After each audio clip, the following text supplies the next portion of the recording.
Here in Brazil's southernmost city of Porto Alegre is where Ronaldinho's story begins. Born in the relatively poor suburb of Vila Nova in March 1980, Ronaldo de Assis Moreira seemed destined to become a footballer. Ever since I was a little boy, I've loved playing football. It's a gift that God gave me, and I'm just happy to make a living out of it. A talent for football ran in the family. His brother Assis starred for the local club Grêmio in the early 90s until his career was cut short by injury. Assis was an important role model to his younger brother. Everyone knew about Assis at Grêmio, and he played for Brazil at every youth age group, so everyone knew about him. Just imagine what it was like for Ronaldinho at home, watching his brother do all this. So I think the greatest inspiration was his brother, Assis. Ronaldinho was quick to follow in his older brother's footsteps, playing futsal at Grêmio from the age of 7. Even as a youngster, he showed a precocious talent and soon established himself at the club he supported. For so many years, Grêmio was the beginning of everything. I owe the club a lot. From the age of 7 to the age of 21, it was a great start in football. Were you a fan? I still am today.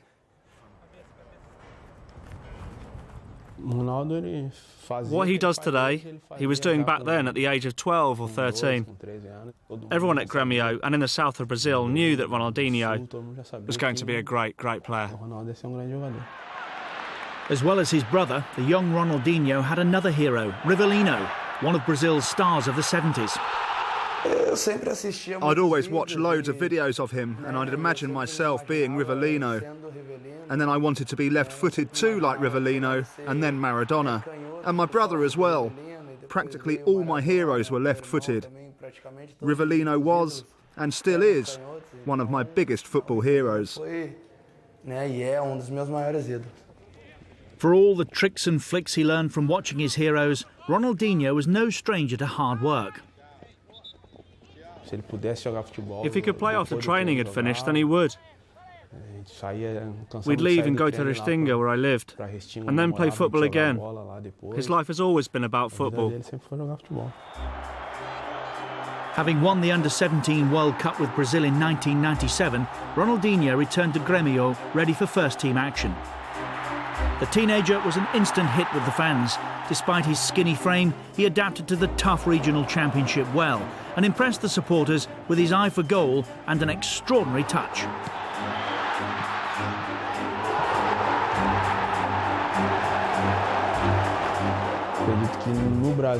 The South Brazilian Regional Championship is the most similar to European football. A lot less fouls are given and it's more aggressive than other championships. And I think that made a big difference to Ronaldinho's career. Like many great players, Ronaldinho produced his best performances in the biggest games. Grêmio's bitter rivals were Internacional, and Ronaldinho always excelled against them, so much so that the nation took notice.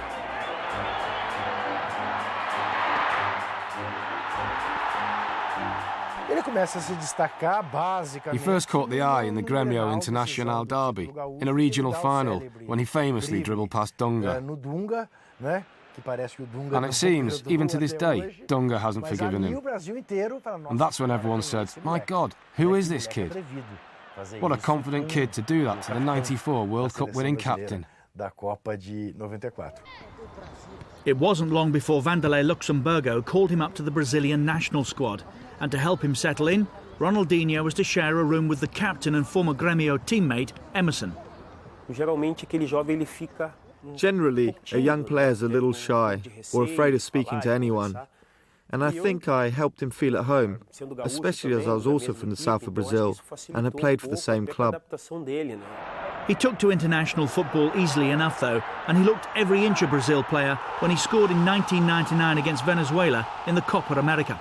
Ele toca pro Ronaldinho Gaúcho. E olha como é que ele entrou. Olha como é que ele entrou. Olha o que ele fez. Olha o que ele fez. Olha o que ele fez. Olha o que ele fez.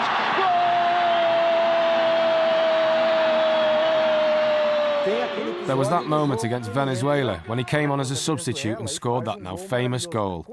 The opposition was poor, but the goal itself was spectacular. Suddenly the kid from Villanova was a star, but perhaps he'd outgrown his southern Brazilian origins. When Paris Saint-Germain expressed an interest, Ronaldinho had to go. I think Ronaldinho is the greatest player to come out of Rio Grande do Sul, and one of the greatest in Brazil. However, I think the region hasn't recognised that fact. The fans turned on their hero, though, when they learned he'd signed for PSG on a free transfer, taking advantage of the Bosman law. The love affair between Ronaldinho and his hometown club was over. That was more of a fans thing. He was labelled a mercenary because Grêmio did not receive a transfer fee. Because in Brazil we don't have a Bosman law, and in Europe they do. Ronaldinho didn't hurt anyone. He didn't rob anyone. He didn't take money from anyone. He did everything within the laws of the game. These days it happens all the time and no one gets upset about it.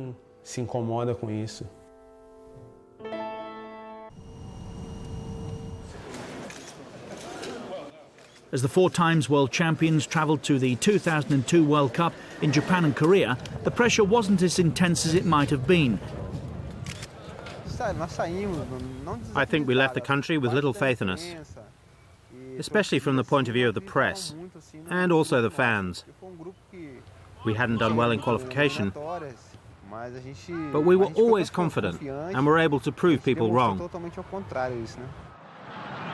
Without the pressure of being tournament favourites, Brazil were able to express themselves. Ronaldinho played alongside Ronaldo and Rivaldo in an attacking trio, and the youngster blossomed in such celebrated company.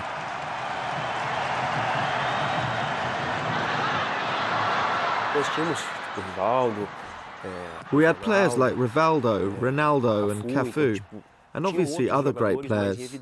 And I think that helped Ronaldinho, because although it didn't take all the responsibility off his shoulders, he could at least share it with the others. And so I think he played with more freedom. It was the quarter-final against England when Ronaldinho truly left his mark on the competition. Michael Owen opened the scoring for England before a brilliant run from Ronaldinho led to Rivaldo's equaliser on the stroke of half-time.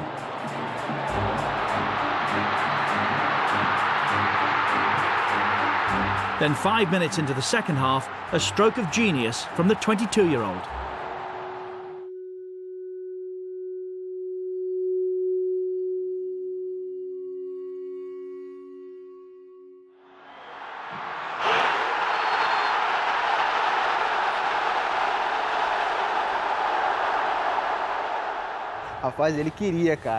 I'm telling you, he meant it. All of us argued about it for ages. We were saying, no, it must have been a cross. But before he took that free kick, he turned around. And I think he said to Belletti, keep your eye on the goalkeeper. He'll come off his line. He definitely was shooting.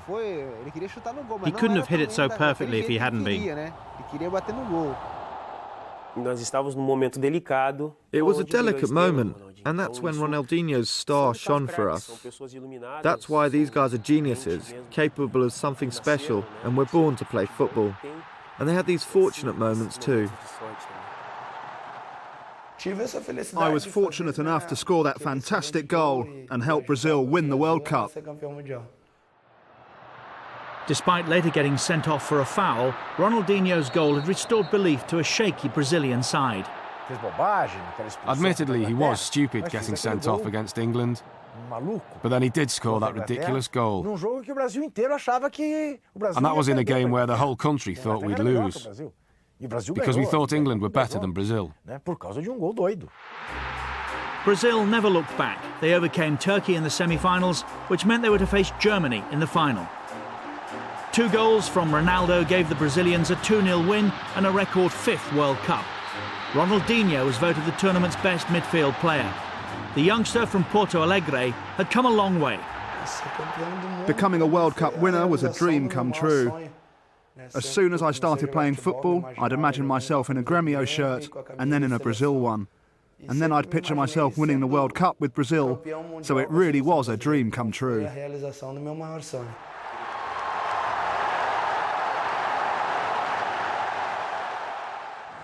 Back at Paris Saint-Germain, however, things weren't going quite so well. His inconsistent form was still an issue, and manager Luis Fernandes complained that the Brazilian was more interested in the Parisian nightlife than turning out for Paris Saint-Germain. Had that World Cup win gone to Ronaldinho's head? When he came back to us for the second year, it wasn't the same. In his mind, he was a world champion. His family were not here. They'd gone back to Brazil and he was alone. So it was difficult for me, for the club and his teammates. Because it was the same Ronaldinho, but it was a different player. Which was a shame because we gave him a lot. It was time to move on. Europe's top clubs queued up for Ronaldinho's signature in 2003, and eventually he decided that his future lay in Spain with Barcelona. Ronaldinho was to be the star who would revitalise the Catalan giants. He came at a moment that few people believed in the possibilities of Barça, and he gave the people the way to hope and believe in a new team to win important things. His impact was immediate. I think it was a case of either, here, I show what I can do and gain the respect of the whole world, or just stay and be a millionaire. Like another Denilson, someone good at the circus, a trickster, but not a footballer. The tricks were no longer for show. Ronaldinho was becoming a decisive player, scoring crucial goals at crucial moments. I must say he's one of the few players I saw in my life that made the difference and that could make the difference and did it in a very natural way. Under the management of Dutch legend Frank Rijkaard, Barcelona became unstoppable. And in Ronaldinho they had the symbol of Rijkaard's attacking football philosophy.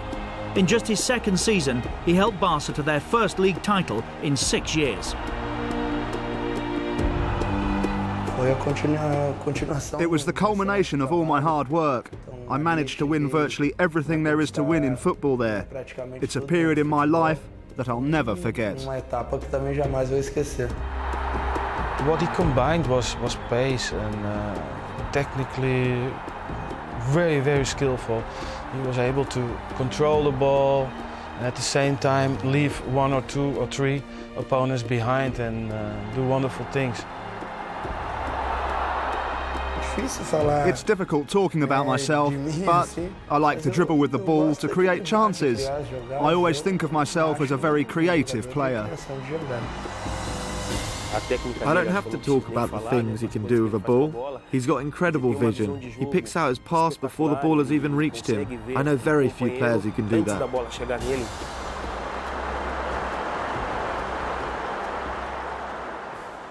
Great player.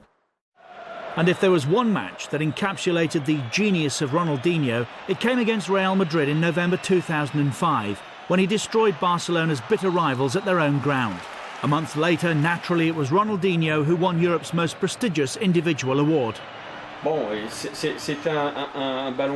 It was a unanimous Ballon d'Or in 2005, and he could well have won another one, but I just don't think he had the discipline. World Player of the Year in 2004 and 5, he then helped Barcelona to a second successive title in 2006. It seemed Ronaldinho had the Midas touch.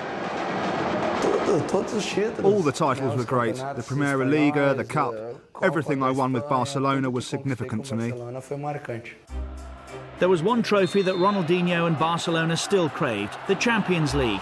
But 2005-06 was to change all that as the Brazilian inspired his team to play some of the best football Europe has ever seen. I think that was a great period in football. He revolutionised the game. Because since then, more and more technical players have been emerging. And we have so many great players today, dribbling and playing in an artistic way. Barcelona faced Arsenal in the 2006 Champions League final. Despite going a goal down early on, they came back to win 2-1 and seal a memorable year with a memorable triumph. Ronaldinho in particular was the hero of Catalonia. He was treated like a king in Barcelona for 2 years. And that's everything an artist could wish for. It's like getting on stage and the whole audience is focused on you, singing your songs without even opening your mouth. Every song. That's the best feeling.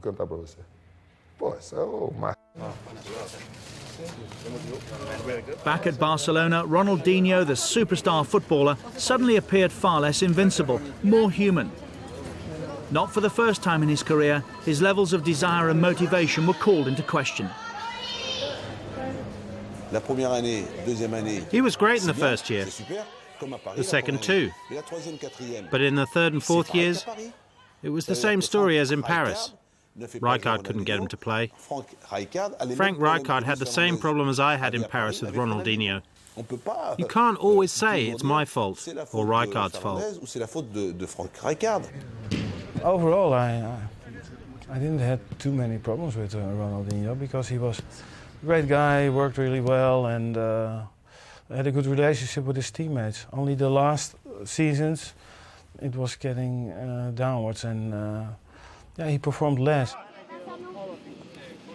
Ronaldinho was still a hugely marketable figure, but perhaps he'd begun to embrace that celebrity culture a little too much, and many feared that his lifestyle was not helping his football.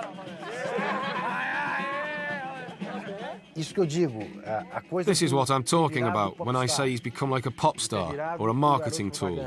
He's thinking more about the adverts he does, thinking, I need to do what I do in the adverts on the pitch. It's confusing. You end up confusing the two roles. With a new generation coming through at Barcelona, Ronaldinho found himself increasingly isolated and sometimes even on the sidelines. It became obvious that he needed a fresh challenge to revive his career. The only thing that surprised me once in a while is when he didn't have quite his day, his level could drop enormously. And if you think about that, you can say immediately that he is really a very sensitive guy. I think that's important for some guys, that they feel that they are loved and liked and appreciated. The sort of adulation he received doesn't last for very long. Ronaldinho had it for about 2 years. Now he's in that needy phase. He lost the love, so he lost everything. On July the 15th, 2008, Ronaldinho sealed a €21 million move from Barcelona to AC Milan. Another big money transfer for the former World Player of the Year, but this time the Brazilian was at a crossroads in his career. After so much time playing in Spain, I decided I needed a change. I settled upon Milan because the club has one of the best setups in the world. Some really great players, and they're one of the best teams in the world too. His game's changed, but Ronaldinho's still young. He needs to be loved again. The fans abandoned him. So has the world seen the best of Ronaldinho? He's certainly won everything there is to win for club and country, but the old inspiration isn't there. Does the once brilliant Brazilian have the desire to prove himself once again? I want to believe that he does.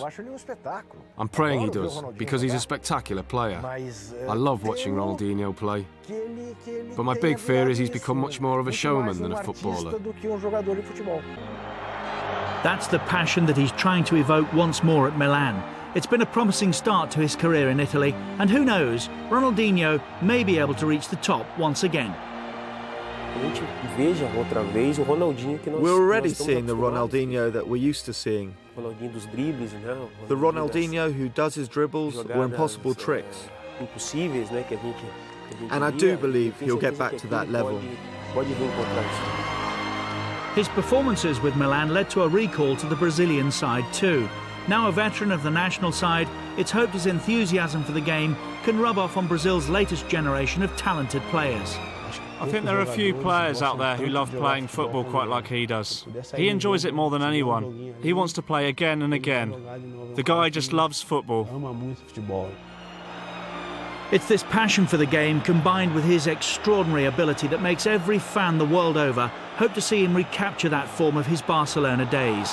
Ronaldinho, a troubled genius perhaps, but still the greatest Brazilian player of his generation.